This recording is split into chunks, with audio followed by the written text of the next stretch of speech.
wabarakatuh. Perkenalkan, nama saya Ulia Safitri dengan NIM akhir 009. Pada video kali ini, saya akan menjelaskan mengenai materi tentang ekologi tumbuhan. Nah, dalam penjelasannya terbagi menjadi beberapa poin atau submateri. Yang pertama ada definisi ekologi tumbuhan, kemudian perkembangan ekologi tumbuhan, selanjutnya yang ketiga tingkat integrasi dan pendekatan ekologi tumbuhan, kemudian ada ekosistem, hubungan antar tumbuhan, pengaruh faktor abiotik terhadap pertumbuhan, kemudian pengaruh faktor biotik terhadap pertumbuhan, kemudian memahami saling ketergantungan antar makhluk hidup, kemudian ada dinamika komunitas, dan yang terakhir adalah pemanfaatan dan penerapan ekologi tumbuhan. Yang pertama, saya akan menjelaskan tentang definisi ekologi tumbuhan. Secara harfiah, ekologi berasal dari dua kata, yakni oikos yang berarti rumah dan logos yang berarti ilmu. Ekologi adalah ilmu yang mempelajari interaksi makhluk hidup dengan lingkungannya, baik lingkungan biotik maupun lingkungan abiotik. Seperti yang telah dijelaskan pada Quran Surat Toha ayat 53 yang memiliki kandungan makna bahwa bumi dibentangkan sebagai hamparan untuk kehidupan dengan tujuan agar mempermudah manusia dalam mendapatkan apa yang dibutuhkan. Kemudian Allah menurunkan air hujan dan tumbuhlah berbagai macam jenis tumbuhan yang beraneka rasa, warna, bau, dan segala keistimewaannya. Selanjutnya adalah perkembangan ekologi tumbuhan. Kajian ekologi tumbuhan bukanlah suatu hal yang baru. Pada tahun 1305, Petrus sudah menulis tentang sifat persaingan hidup tumbuhan. Kemudian pada tahun 1685, ilmuwan King menguraikan konsep suksesi komunitas tumbuhan. Kemudian dilanjutkan pada tahun 1891, Warming menguraikan konsep suksesi komunitas tumbuhan di Bukit Pasir di pesisir pantai Denmark. Kemudian dilanjutkan pada tahun 1905 juga telah ditulis buku tentang metode pengukuran dan pemasangan kuadrat dalam kajian ekologi lapangan. Kemudian terus berlanjut perkembangannya pada tahun 1899 oleh Cowles menulis tentang suksesi tumbuhan di Bukit Pesisir Danau Michigan dan menguraikan peranan iklim juga tentang biota. Nah, kemudian pada seiring perkembangannya, Tansley menulis buku yang berjudul The British Isles and Their Vegetation yang masih digunakan hingga saat ini.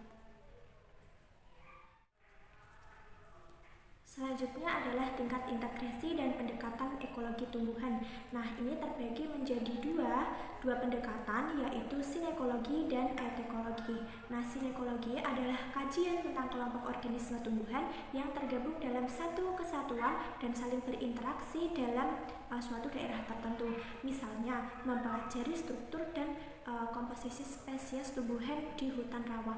Kemudian yang kedua, atekologi, yaitu kajian tentang sejarah hidup suatu spesies tumbuhan, perilaku dan adaptasinya terhadap suatu lingkungan yang ditempatinya. Contohnya adalah kajian tentang hubungan antara pohon pinus merkusi dan lingkungannya. Yang selanjutnya adalah ekosistem. Ekosistem merupakan hubungan timbal balik yang kompleks antara makhluk hidup dengan lingkungannya, baik lingkungan biotik maupun abiotik, yang bersama-sama membentuk suatu ekologi. Nah, dalam komponen abiotik ini berupa komponen fisik dan kimiawi yang terdapat pada suatu ekosistem sebagai medium atau substrat untuk berlangsungnya suatu kehidupan. Adapun komponen abiotik ini diantaranya adalah udara. Udara dalam Al-Quran telah disebutkan sebanyak 27 kali yang menjelaskan tentang fungsi angin atau fungsi udara. Kemudian ada air. Komponen air ini mengandung berbagai jenis unsur atau senyawa kimia dalam jumlah yang beragam seperti natrium, kalsium, amonium, nitrat, dan fosfat. Kemudian ada komponen tanah. Tanah terbentuk karena pelapukan batuan dan pembusukan senyawa organik. Nah, komponen dari tanah itu sendiri adalah bahan mineral, air, dan juga udara. Kemudian ada komponen garam mineral. Tumbuhan menyerap garam mineral dari dalam tanah untuk pertumbuhan. Kemudian ada sinar matahari. Sinar matahari dalam ekologi tumbuhan, sebagian kecil sinarnya dimanfaatkan untuk proses fotosintesis. Kemudian ada suhu. Suhu merupakan faktor pembatas bagi kehidupan yang mempengaruhi keanekaragaman hayati di suatu ekosistem. Kemudian ada kelembapan, pH, dan topografi. Nah, topografi ini merupakan tinggi rendahnya permukaan bumi yang memengaruhi keadaan iklim dan juga menentukan keberagaman hayati dan penyebaran organisme dalam suatu ekosistem. Yang selanjutnya adalah komponen biotik. Nah, dalam suatu ekosistem itu terdapat juga komponen biotik yang meliputi seluruh makhluk hidup di bumi seperti ganggang, bakteri, jamur, tumbuhan tingkat tinggi, hingga hewan dengan berbagai macam klasifikasinya, dan juga manusia. Nah, komponen biotik ini terbagi menjadi komponen autotrof dan heterotrof. Komponen autotrof merupakan organisme produsen utama dalam suatu ekosistem, baik organisme uniseluler dan multiseluler yang memiliki klorofil. Kemudian komponen heterotrof adalah organisme yang memanfaatkan bahan organik dari organisme lain sebagai makanannya, seperti hewan herbivora, hewan karnivora, omnivora, dan juga dekomposer. Nah, organisme heterotrof juga dikelompokkan menjadi parasit dan detritivor. Yang selanjutnya adalah beberapa bentuk hubungan antara tumbuhan. Nah, bentuk hubungan antar tumbuhan dan makhluk hidup lainnya adalah yang pertama ada kompetisi, liana, epifit, lumut kerak, dan juga mikorizat. Untuk kompetisi merupakan hasil persaingan antara individu tumbuhan dengan individu lainnya untuk memenuhi kebutuhan nutrisi, air, cahaya, dan sebagainya. Kompetisi timbul jika individu tumbuhan mempunyai daur hidup dan keperluan lingkungan yang sama dengan individu lainnya, baik untuk jenis yang sama maupun jenis yang berbeda. Contohnya, kompetisi pohon oak dan pohon hickory. Kemudian ada liana. Liana ini merupakan tumbuhan yang berakar dalam tanah yang berusaha untuk mempertahankan batangnya dengan memanjat pada tumbuhan lain sebagai penopang batangnya tadi. Nah, tumbuhan ini banyak ditemui di hutan tropis. Liana digunakan oleh orang utan untuk memudahkan dalam perpindahan dari satu pohon ke pohon yang lainnya. Kemudian yang ketiga ada epifit. Nah, kelompok tumbuhan yang memanfaatkan tumbuhan lain sebagai tempat hidup dengan cara menempel. Nah, tumbuhan epifit ini mampu menghasilkan makanannya sendiri seperti bromelia.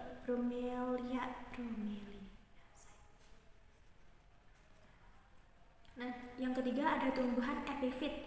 Interaksi tumbuhan epifit. Nah, ini kelompok tumbuhan yang memanfaatkan tumbuhan lain sebagai tempat hidup dengan cara menempel. Nah, tapi tumbuhan epifit ini mampu menghasilkan makanannya sendiri. Kemudian hubungan yang keempat adalah lumut kerak. Merupakan contoh simbiosis mutualisme. Para pakar ekologi ini menganggap bahwa hubungan yang bersifat parasit ringan karena jamurnya ini tidak bisa hidup bebas, sedangkan ganggangnya mampu hidup dengan bebas, mampu hidup dengan sendiri. Jamur menerima seluruh makanan dari ganggang dan melindungi jamur serta mampu mengikat nitrogen, dan penyerapan airnya ini berguna bagi ganggang tersebut. Kemudian yang kelima ada mikorizat. Mikorizat ini merupakan hubungan simbiosis mutualisme antara fungi dengan akar tumbuhan tingkat tinggi. Nah, tanaman inang memperoleh nutrisi, sedangkan fungi memperoleh senyawa karbon hasil dari fotosintesis. Kemudian mikorizat ini terbagi menjadi dua golongan, yaitu endomikorizat dan ektomikorizat. Endomikorizat adalah mikorizat yang hifa jamurnya menembus akar hingga masuk ke jaringan korteks.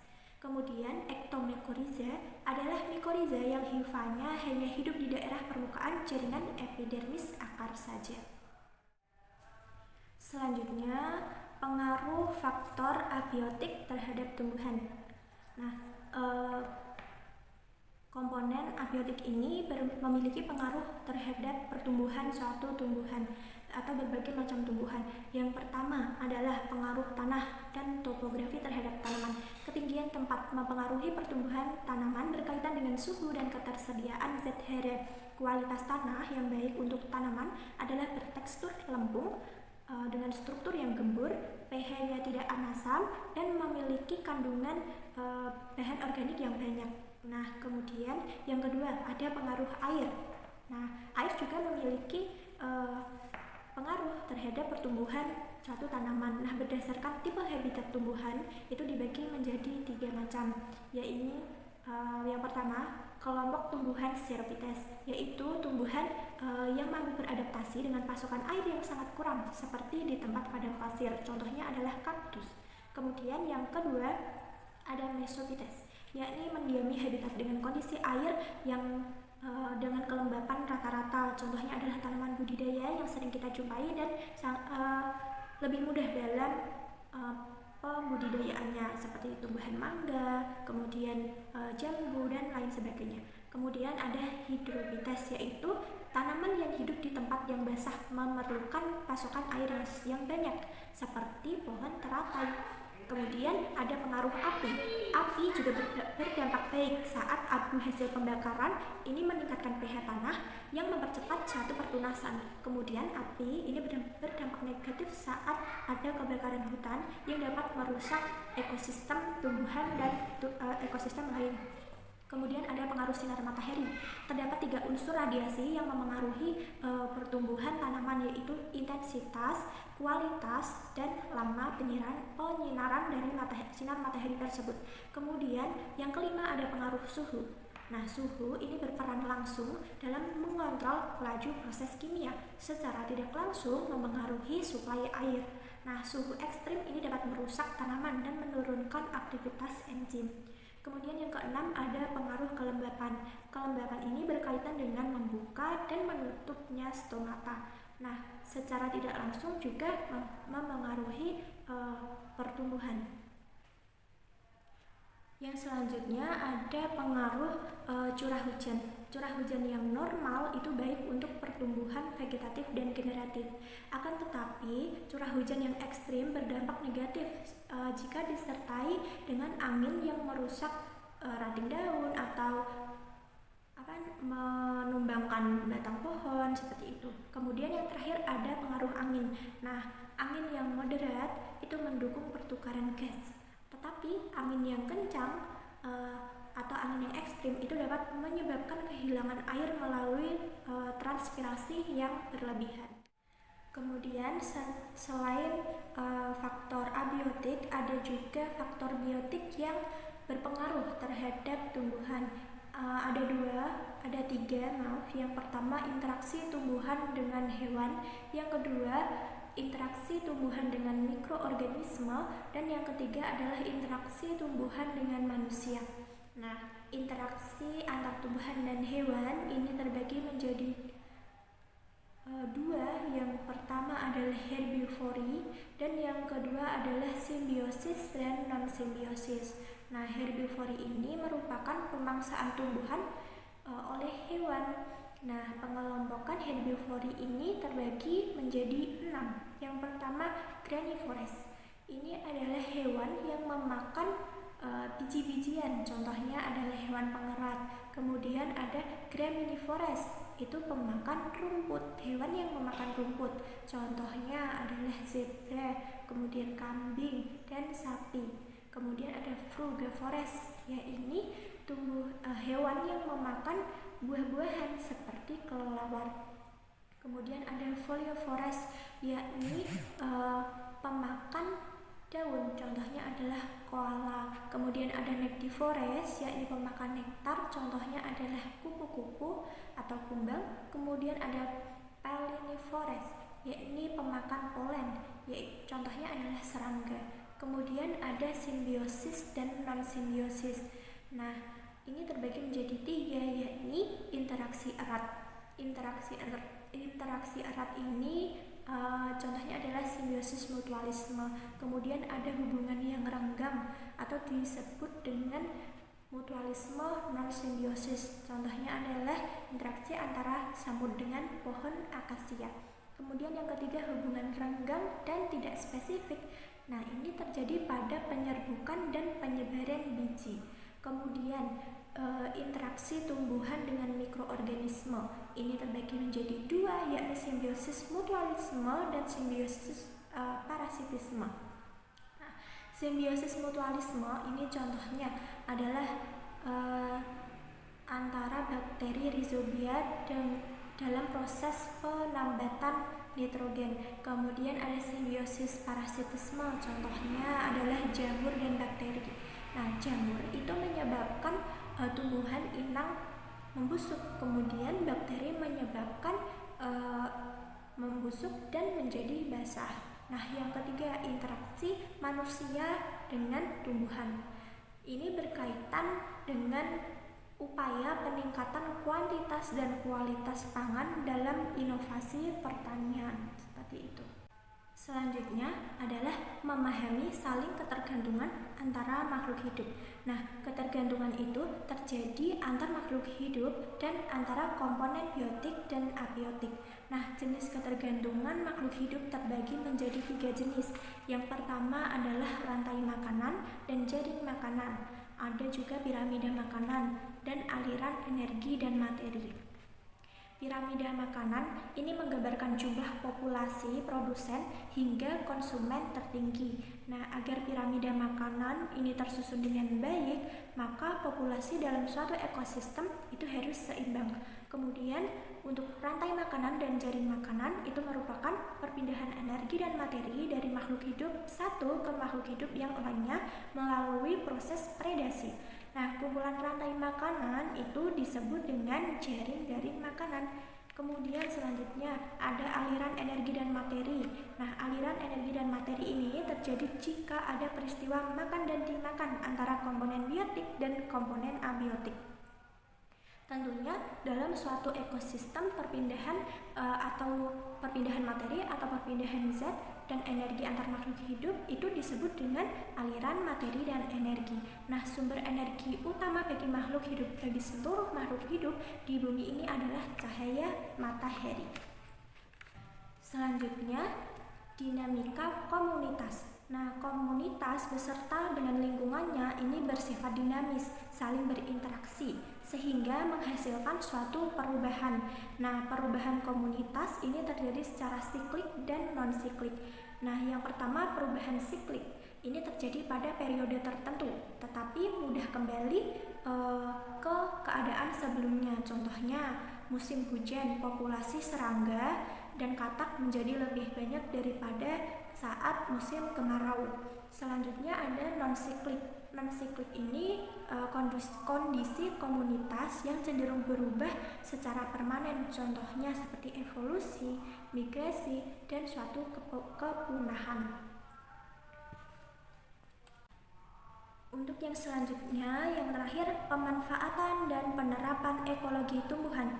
Pemanfaatan kaidah ekologi bagi upaya pelestarian sumber daya alam yang terpulihkan untuk pembangunan yang berkelanjutan, misalnya pengelolaan dan upaya konservasi hutan lindung yang bertujuan untuk melestarikan seluruh komunitas biota, maka diperlukan pemahaman kaidah ekologi tumbuhan seperti kondisi dan sistem ekologi hutan lindung tersebut.